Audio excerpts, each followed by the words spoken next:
PJ Washington goes to Dallas. And as a part of their trade for Daniel Gafford between the Mavs and the Wizards, this is complicated. Sorry, I'm trying to piece this together in my head. They roped OKC in. And what's the pick swap, Andrew? It was the 2028 first, the Mavericks 2028 first. Yeah. So the Mavs don't have any other picks to trade. And so they can only trade swaps. And so they have traded what I think is an unprotected swap because like the release doesn't say anything about a protection.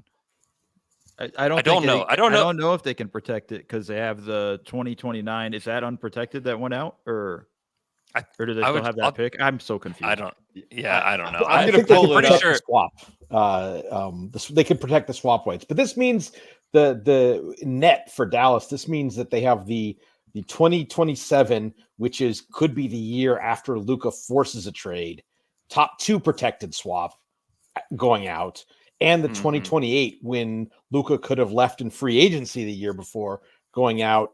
Again, there might be protection on it that hasn't come out yet, but still, those are big chips to throw out there. Given that it hasn't all been exactly smooth sailing, and there's new ownership in Dallas, and so who knows which way that cuts. So some risky. Second straight deadline of some riskiness from the Mavericks, I think we can say. And for that, so they get Daniel Gafford from the Wizards, and they get PJ Washington from the Hornets. Grant Williams and Seth Curry going to Charlotte. Grant Williams had an awful season in Dallas. Just it has not been very good. He coming off the summer injury, came in out of shape. See if he can regain his form. But really, this trade, I mean, it's about Dallas.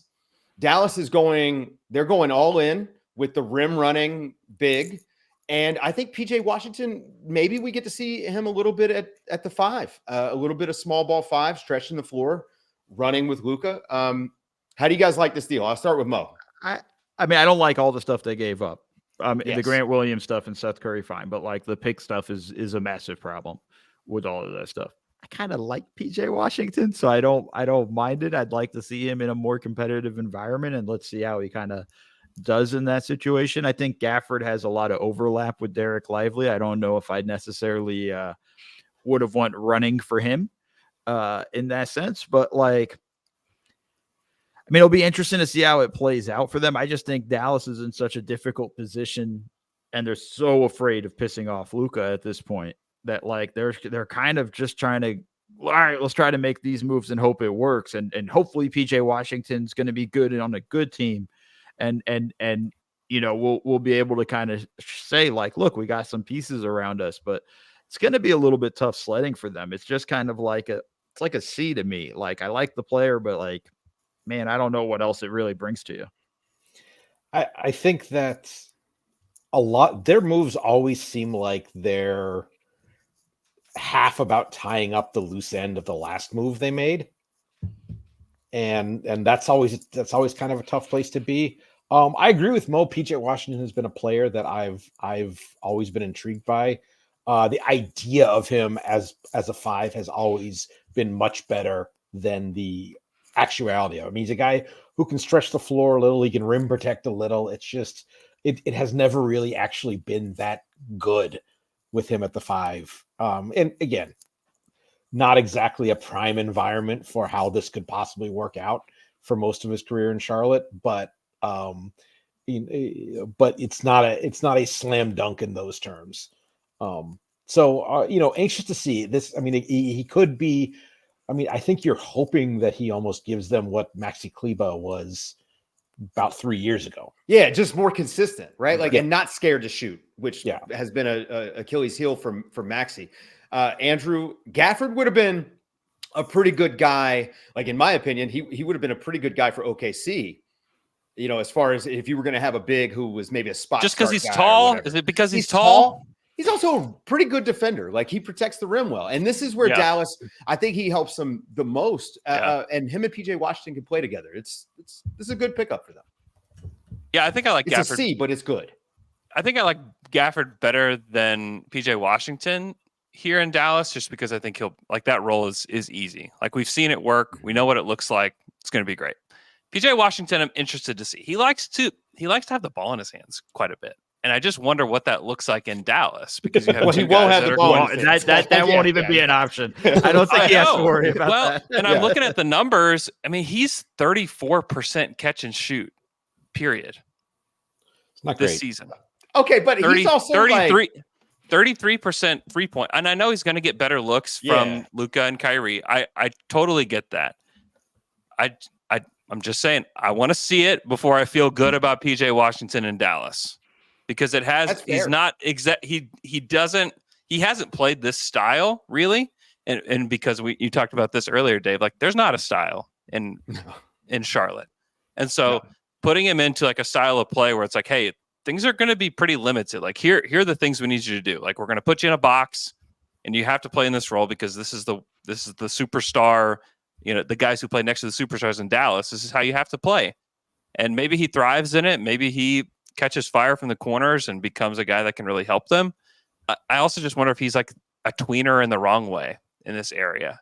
I think that it's hard for a guy that like really can't defend fives that well and maybe can't defend fours that well either to function in this league. I feel like he's kind of like he's kind of like a Morris twin, like a modern day Morris twin. Watch out! Watch your back! Watch your back, dude. Is what it sounded like you were describing is more of like a cut rate John Collins, and it's a similar thing. John Collins is a better, more established player, and I think that's right. That's more athletic. Yeah, and I think that's sort of a little bit the box that John Collins has been in for a lot of his career as well. I just think, again, there's also a nice little uptick when you go from Charlotte to Dallas. Like, there's going to be a little bit more, like, you think about the shots he is going to get, the opportunities in terms of when, he may not get to handle the ball as much, but his looks are going to be a lot more open, and if he can get that percentage up to 37%, I think we'd be like, damn, all right, this was good, and I think that helps them out a bunch. So it's going to be interesting. They'll see how it plays out, but it's also just a trade where it's like, cool. I don't think this makes Dallas any more different, in the playoffs than what they're going to be. Like, I don't see it as like, oh man, now Dallas is a problem. Like, I just don't see that. Yeah. I think to finish up on the Hornets guys, I mean, as Andrew's alluding to that, we've seen, guys suddenly playing real games again. Like maybe we can almost call it the Boris Diaw effect, right? He looked very done. And so that applies, I think, both to PJ Washington and to Gordon Hayward as well. I think that there's a chance that like just, that's got to be one of that arena on a home night has got to be one of the most depressing places to go out. And I warmed up and 60% of the fans are for the other team and 30% of the fans are empty seats. And the other Bank of America employees. Yeah. I mean, the only promise though is Brandon Miller. He's been really good for them. He's been, like, if you watched him lately, he's been really good. Well, and I think like that's their promise. I kind of wish they got rid of everybody. Like literally just said, man, like everybody gone. Like just sink the boat. No, seriously, like I kind of just wish they did they and said we're gonna just focus, kind of what Toronto tried to do. Like we're just gonna focus on Brandon Miller. And that's our guy now. Like, because I think you see a lot there in that sense. Like, there's a chance for Charlotte. I just hope they figure that out.